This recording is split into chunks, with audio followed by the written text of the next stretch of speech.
আসসালামু আলাইকুম, আপনারা সবাই কেমন আছেন? আলহামদুলিল্লাহ, আমরা ওরা চলে আসলাম প্রতিদিনের মতন আরেকটা ব্লগ নিয়ে। আসসালামু আলাইকুম। তো মনটা খুবই খারাপ হয়ে গেছে।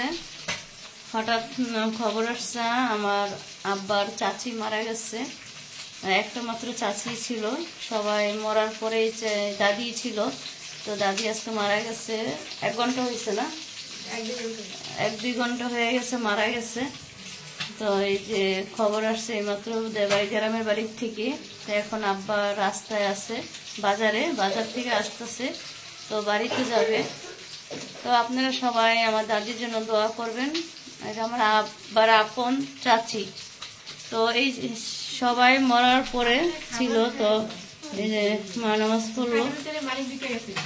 তো এই যে এখন রেডি হয়ে যাবে। তো আমরা যেতাম, আমার তো শরীরটা ভালো না, কালকের থেকে জ্বর ভাব, সেই জন্য মা আর আব্বা যাবে।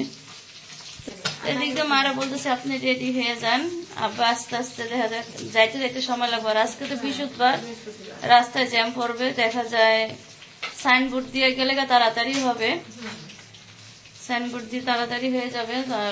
আর ওদিক দিয়ে নারায়ণগঞ্জ গেলে আজকে সারাদিন লাগবে। তো সবাই আমার দাদির জন্য দোয়া করবেন। কিছুদিন আগে দেখে আসছি না, যে সময় যে গ্রামে গেলাম ওই সময় দাদিকে দেখে আসছি। তো ওই সময় দাদির কাছে মাপ সাপ চাই আসছি আমরা সবাই।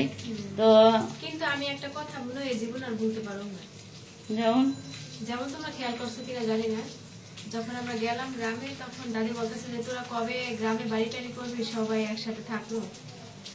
তো ওদিক দিয়ে বড় আপা ফোন দিতেছে, ওর ফোনটা কেটে দিছি। তো দাদি বলছে, দাদি আমরা বাড়ি করতে চাইছি। তো বলছে তোরা তাড়াতাড়ি বাড়ি কর, তোরা একসাথে আমরা থাকবো। তো দাদির আগেই বাড়ি করে ফেলাইছে। তো কিছুদিন আগে আপনারা শুনছেন আমার চাচা মারা গেছে, আমার দাদি এই শীতেই মারা গেছে। তো 1 বছর হয়ে গেছে না, 1 বছর। গত শীতে হলো আমার চাচা শ্বশুর মারা গেছে, আর এই শীতে হলো আমার দাদি শাশুড়ি মারা গেল। মানে মা ছেলে 1 বছর 8 পিস মারা গেল। আল্লাহ সবাইকে জান্নাতবাসী করুক। যারা এই দুনিয়া ছেড়ে চলে গেছে আল্লাহ সবাইকে জান্নাতুল ফেরদাউস নসিব করুক, এই দোয়াই করি। তো মানে ওনার বয়স অনেক হয়েছে। আমাদের দাদি শাশুড়িদের যত যা, তারপর হলো ননদ ননাস যা আছে সব, ওনার সবাই মারা গেছে, শুধু উনিই ছিল এখন হলো আছে। এখন আবার আমাদের শ্বশুর চাচা শ্বশুরা ওনারা অনেকে মারা গেছে, অনেকে আছে, মানে তাদের সন্তানরা এখন হলো অনেকেই দুনিয়াতে আছে, অনেকেই নাই। এই দাদি একমাত্র ছিল, আর ওনার বয়স অনেক হয়েছে, 120-30 বছর বয়স হয়ে গেছে, তাও এখনো জীবিত ছিল।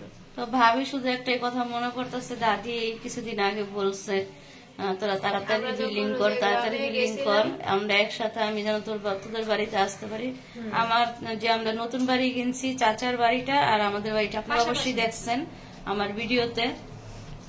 তো দাদিকে এই বাড়ি দেখে আইসা যখন দেখতে গেছি, তখন যখন শুনছি আমরা বাড়ি করবো, তারপরে মানে কথাগুলো বলছে যে তোরা তাড়াতাড়ি সবাই একসাথে থাকলে খুব ভালো লাগবে। কিন্তু আল্লাহ পাকের কি ইচ্ছা যে হঠাৎ করে খবর আসলে যে উনি পৃথিবীতে আর নাই। এখন শুধু এই কথাটা আমার মনে হইতেছে যে উনি কথাটা বললেও সারতে পারলো না। ঠিক 3-4 মাসের মাথায় উনি দুনিয়া ছেড়ে চলে গেল। বাড়ি থেকে আসছে 3 মাস হয়েছে না? আমার 3 মাস হয়েছে আসছে। 3 মাস হয়েছে। তো সবাই দোয়া করবেন দাদির জন্য, আল্লাহ যেন তারে জান্নাতবাসী করে। বয়স হিসাবে আমরা তো তার পেটের ছেলের ঘরে নাতির বউ, আমরা আমাদের চোখে চশমা লাগে, তারপর হলো দাঁতে অনেক সমস্যা, স্কিন অনেকটাই বুড়ো হয়ে যাইতেছে, কিন্তু উনি এতটা বয়স হওয়ার পরও কোনো চশমা লাগে কিচ্ছু হয়নি। দাঁত চুল পুরাটা হলো আধা পাকা। মানে আমরা হিসাবে মানে আল্লাহ পাকের ইচ্ছা, ওনারা এত বয়স পাওয়ার পর ওনারা এত সুন্দর কিভাবে ছিল, আর আমরা তাদের নাতিপুতি হয়ে আমরা এখনই বুড়ো হয়ে গেছি। আল্লাহ সবাইকে ভালো রাখুক, সুস্থ রাখুক, এই দোয়া করি। আর হলো উনি যেন জান্নাতুল ফেরদাউস আল্লাহ দান করে, সেই দোয়াই করি। কারণ হলো দাদির জন্য একটু হলো খারাপ লাগতেছে, কারণ আমার দাদিও আমারও যাওয়ার ইচ্ছা ছিল, আমি নিজে অনেকটা অসুস্থ, আপনারা সবাই জানেন, সেই জন্য। আমার দাদি শাশুড়ি মারা গেছে, মানে সবাই ওনারা একসাথে সাথেই মানে এক সমান বয়সের ছিল। আমার দাদি মারা গেছে 12-13 বছর আগে, তারপরে আমার দাদি শাশুড়ি মারা গেছে প্রায় 9 বছরের 10 বছর। হ্যাঁ, আমার দাদি 10 বছর হয়েছে মারা গেছে। আমার দাদির মরার 3-4 বছরের মাথায় আমার বিয়ের অনেক পরে মরছে না দাদি। হ্যাঁ, আমার বিয়ের অনেক পরে মরছে। সব জালেরা পরে বোন বান্ধবী যা আছে সব মারা গেছে, আর কেউ অবশিষ্ট ছিল না। তো একমাত্র দাদি ছিল, তো সেও চলে গেল। তো সবাই দোয়া করবেন দাদির জন্য। খুবই খারাপ লাগতেছে। আর আল্লাহ তাকে দেখার মতন তৌফিক দিছে দেখে এবার দেখে আসছি। তো না গেলে দেখতে পারতাম না। তো অনেক খুশি হয়েছে, দাদিকে দেখে আসছি ওসম, তো খুশি হয়েছে। তো সবাই দোয়া করবেন আমার দাদির জন্য, আল্লাহ যেন তাকে আবারও বলি। তো তো ঠিক আছে, ভিডিওটা আর বড় করব না। তো মা আব্বা এখন যাবে, তো পরে কথা বলবো আপনাদের সাথে। যাচ্ছে এরা, তো যাচ্ছে, ওই যে দাদি মারা গেছে।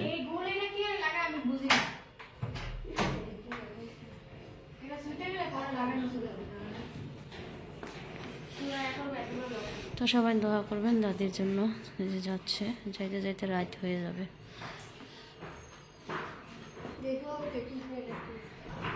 গাড়িগুলোতে আসতে উঠে আর যেভাবে সুবিধা ওইভাবেই যান তাড়াতাড়ি।